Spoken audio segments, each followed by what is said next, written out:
সারা বছর নানা সমাজ সেবামূলক কর্মকাণ্ডে নিজেকে ব্যস্ত রাখেন বিশিষ্ট উদ্যোগপতি শুভেচ্ছা ঘোষ। সাধারণ মানুষের পাশে দাঁড়িয়ে কাজ করার জন্য এলাকায় ইতিমধ্যে পরিচিত মুখ তিনি। বৃহস্পতিবার তার উদ্যোগে শ্যামনগরের যুগের প্রতীক মাঠে নবনির্বাচিত বিধায়কদের সংবর্ধনা জ্ঞাপনের আয়োজন করা হয়। এদিনের অনুষ্ঠানে কার্যত চাঁদের হাট বসেছিল। উপস্থিত ছিলেন নোয়াপাড়ার বিধায়ক অর্জুন সিং, বিধায়ক রাজেশ কুমার, এলাকার পরিচিত মুখ হিমাংশু সরকার সহ একাধিক বিশিষ্ট ব্যক্তি।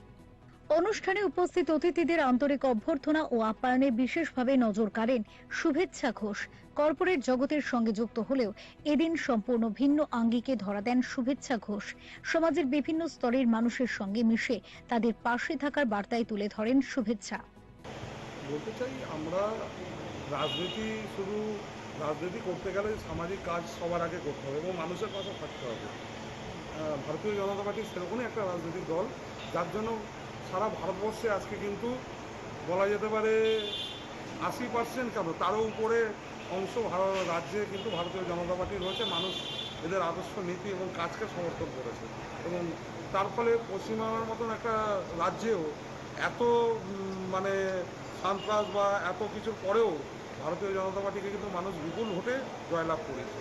তাই মানুষ আমাদের কাছে অনেক আশা করছে এবং আমরা আশা করব আমাদের যে কেন্দ্রীয় সরকার যে প্রকল্পগুলো, যেগুলো এতদিন আমাদের এই রাজ্যে হতো না, সেটা আগামী দিনে হবে।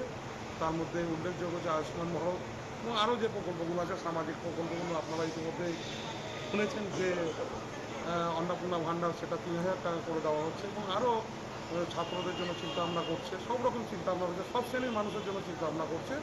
এইভাবে আমরা আগামী দিনে সরকার, আমাদের মাননীয় মুখ্যমন্ত্রী শুভেন্দু অধিকারী এগিয়ে নিয়ে যাবে এবং আমাদের এখানকার যিনি নেতৃত্ব দিচ্ছেন, বিশেষ করে ব্যারাকপুর অঞ্চলে আমাদের মাননীয় অর্জুন সিং মহাশয়, যিনি নোয়াপাড়ার বিধায়ক, প্রাক্তন আমাদের এমপি, এবং আমাদের এখানকার বিধায়ক রাজেশ কুমার এবং 6 জন যে বিধায়ক আছে আমাদের ব্যারাকপুরকে, যে একটা শিল্পর দিক থেকে পিছিয়ে গেছিলো, আশা করব আগামী দিনে কর্মসংস্থানের দিকে তারা নিয়ে যাবে।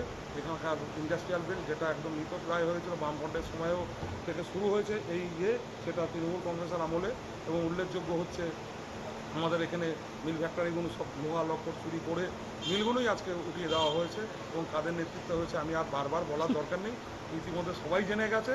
আগামী দিনে যাতে একটা স্বচ্ছ এবং আরও আধুনিকরণ এখানে হয়ে যে শিল্পগুলো স্থাপন হয়, যেটা আগামী 50 বছরে যাতে আমরা এখানে কর্মসংস্থানের জায়গা হয়, সেই দিকেই এগোবে। কারণটা হচ্ছে, দেখো, আমরা সবাই এখন একটা ইন্ডিপেন্ডেন্ট হয়ে গেছি মনে হচ্ছে প্রত্যেকের। অ্যাকচুয়ালি ইন্ডিপেন্ডেন্টই আছি, বাট আমরা মেন্টালি আরও অনেক বেশি excited. At the same time পলিটিক্সটা তো একটা সাবজেক্ট। পলিটিক্সের মতো ইন্টার পলিটিক্স হয়, ইন্ট্রা পলিটিক্স হয়, তো এটাও একটা সাবজেক্ট। তো দেখা যাক। আমি নর্মালি, তুমি তো জানো, আমি বিজনেস নিয়েই থাকি নিজে, but at the same time দেখা যাক পলিটিক্সটা তো একটা সাবজেক্ট হিসেবে নিতে চাইছি। খুবই ভালো। এবং আমাদের অ্যাক্টিভিটি প্ল্যান কীভাবে কী হবে, সমস্ত পুরো ব্যারাকপুর বিধানসভার আন্ডারে কীভাবে কী আমরা এক্সিকিউশন করব, সেগুলো নিয়ে আমাদের কাজ পরিকল্পনা নিয়ে সমস্ত কথাবার্তা সব কিছু হলো। দেখা যাক, লেটস সি। এর বিরুদ্ধে পুলিশ দৃষ্টান্তমূলক শাস্তি করবে, এটা আমরা আগেই বলেছি। এবং ওরা যে মানুষকে যেভাবে সন্ত্রাস সৃষ্টি করেছিল, তো এই যে জিনিসটা ওদেরকে কামারে ডোরি বেঁধে ক্রিমিনালদেরকে, গুন্ডাদেরকে, অ্যান্টি সোশ্যালদেরকে, যা সকল মানুষকে যেভাবে ওরা ভয় দেখাতো, ওদের মধ্যে ওদের অ্যাকচুয়াল পাওয়ার কিছু নেই। যেটা আমি বলতাম, ওরা একটা বেলুনের মতো ওদেরকে ফুলানো আছে। এই বেলুনের হাওয়া কি করে বার করা যায় ওটা আমরা জানি, পুলিশ খুব ভালোভাবে জানে। পুলিশ ওটা করে দিচ্ছে, তো এটা সকলকে খুশি হওয়ার কথা। বাংলার মানুষ সেই দিনে ওয়েট করছে যে পুষ্পার বাবা যিনি ছিলেন তিনি কবে চলবেন। ওসব নিয়ে অত গুরুত্ব নেই। উপস্থিত বিশিষ্ট জনেরাও তার এই উদ্যোগের প্রশংসা করেন। আগামী দিনেও এভাবেই মানুষের জন্য কাজ করে যেতে চান বলে জানান তিনি। ফেরো রিপোর্ট, চ্যানেল 10।